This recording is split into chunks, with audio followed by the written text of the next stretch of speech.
Дорогие зрители, здравствуйте! На этом канале делюсь вкусными и полезными рецептами. Недавно на моем канале выходил рецепт классического протеинового мороженого по типу пломбир. Сегодня немного изменим этот рецепт и приготовим уже шоколадное протеиновое мороженое без сливок и сахара.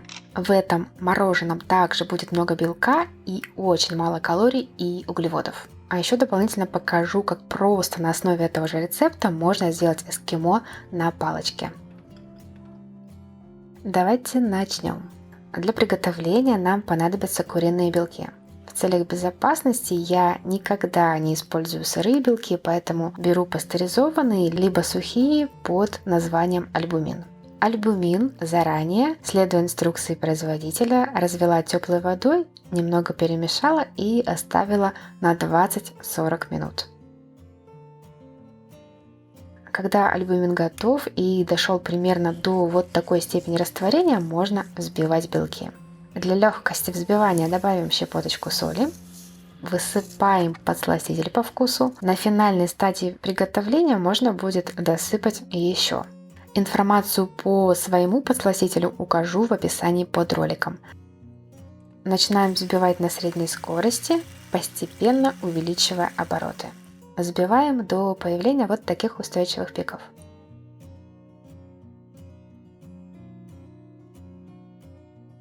Чтобы узнать, достаточно ли взбиты белки, просто переверните миску. Если масса остается на своем месте и не скользит по стенкам, значит готово. Теперь, не переставая взбивать, тонкой струйкой вливаем молоко.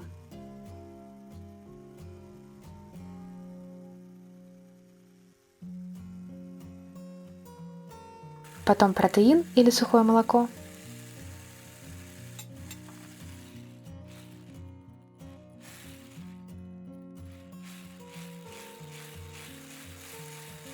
Какао-порошок.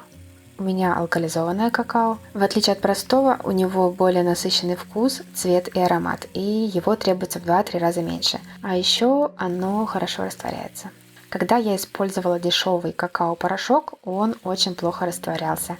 Поэтому все это время стараемся орудовать блендером. Нужно, чтобы все сухие ингредиенты растворились и не хрустели на зубах.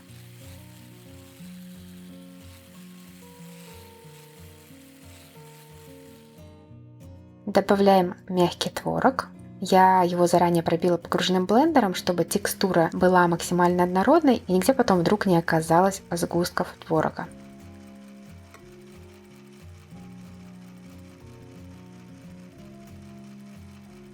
В финале добавляем ваниль по вкусу. Попробуйте и при необходимости добавьте еще сладости. Когда масса становится более или менее однородной, останавливаемся. Теперь разливаем мороженое по любым формам. Вот такая по консистенции масса получается на протеине, в составе которого нет загустителей. Если вы хотите, чтобы в мороженом было минимальное количество льдинок и масса стала более тягучая, можно добавить пол чайной ложки загустителя ксантановая камедь. Для создания эскимо буду использовать вот такие силиконовые формы и деревянные палочки для эскимо. Ссылки на примеры подобных форм и палочек оставлю в описании под этим роликом. Там при необходимости сможете посмотреть их размеры, но они, конечно, могут быть любыми.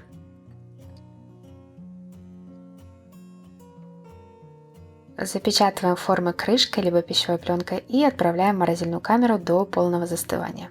Эскимо нужно заморозить прямо в камень.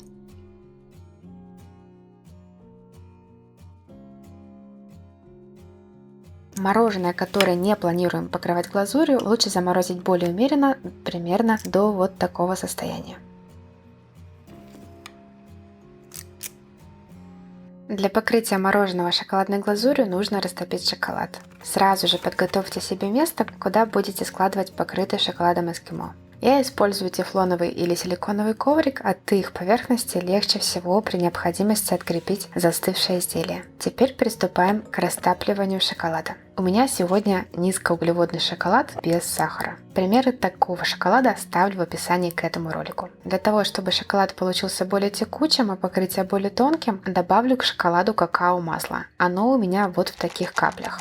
Какао-масло легко можно заменить подсолнечным или кокосовым маслом из расчета 10-30 грамм на 200 грамм шоколада. Шоколад топим на плите, в водяной бане, либо импульсами по 10-15 секунд в микроволновой печи. Мне удобнее всего топить шоколад в микроволновке. В любом случае старайтесь нагревать шоколад плавно, постоянно мешайте и ни в коем случае не перегревайте шоколад свыше 45 градусов Цельсия. При достижении этой температуры он начинает расслаиваться, терять вкус и аромат, то есть он просто-напросто становится непригоден. Еще следите за тем, чтобы к шоколаду в процессе топления не попала даже капля воды. А в итоге шоколад получился вот такой текучести. Шоколад удобно было топить в миске. Для удобства окунания эскимо перелила весь шоколад в высокий и узкий стакан. Если в помещении холодно, шоколад может быстро густеть. Чтобы при любой температуре окружающей среды никуда не торопиться и снова не нагревать шоколад, помещаю стакан в емкость с практически горячей водой. Окунаем каждую заготовку для эскимо в глазурь. У меня на каждую штуку расходуется около 20 грамм глазури. А для получения более толстого слоя шоколада можно окунуть и 2 раза. Тогда расход около 40 грамм. Даем шоколаду стечь. На холодных изделиях он быстро застывает, буквально за 20-30 секунд. При желании, пока шоколад не застыл, быстренько посыпаем заранее подготовленной посыпкой. Затем, когда глазурь застыла, перекладываю эскимо на поверхность. Мороженое быстро тает, поэтому старайтесь держать его в теплом шоколаде и при комнатной температуре минимальное время. Также поступаем со всеми заготовками. В итоге получается вот такая красота.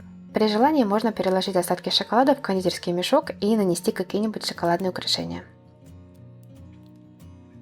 Готовое эскимо храните в морозильной камере в герметичном контейнере и доставайте по мере необходимости за несколько минут до употребления. Спасибо вам за просмотр. На этом у меня сегодня все. Желаю всем приятного аппетита, мира, здоровья и добра. До новых вкусных рецептов!